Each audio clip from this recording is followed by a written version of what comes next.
बस स्थानकाच्या जागेत अतिक्रमण, आळेफाटा येथील प्रकार, प्रशासनाचे होते दुर्लक्ष. आळेफाटा येथील मध्यवर्ती चौकातील बस स्थानकाच्या जागेत काही भाजी व्यापाऱ्यांनी अतिक्रमण करून व्यवसाय थाटले आहेत. 8-9 महिन्यांपूर्वी या ठिकाणी कुठल्याही प्रकारचे अतिक्रमण झाले नव्हते.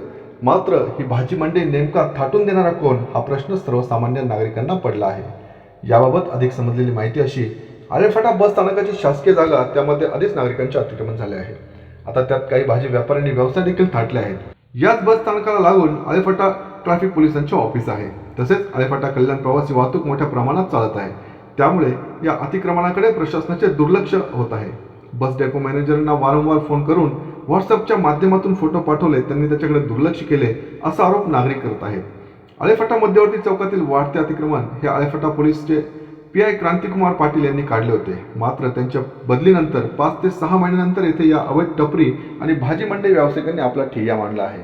त्यासाठी काही ट्रॅफिक पोलिसांनी सहकार्य केल्याचे नागरिक आरोप करीत आहेत.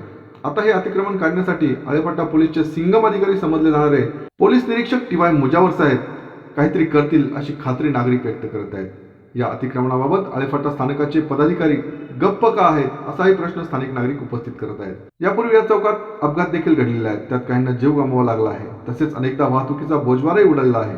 यासारख्या गंभीर घटना होऊ नये, पुन्हा एकदा या ठिकाणी मोठ्या प्रमाणात अवैध वाहतूक, टपऱ्या, भाजी व्यावसायिकांनी दुकाने थाटली आहेत. यामागे कोण आहे त्याचा शोध घ्यावा अशी नागरिकांची इच्छा आहे. याच बातमीचा आढावा घेतला आहे I1 न्यूजचे प्रतिनिधी बाबाजी टाकळकर यांनी.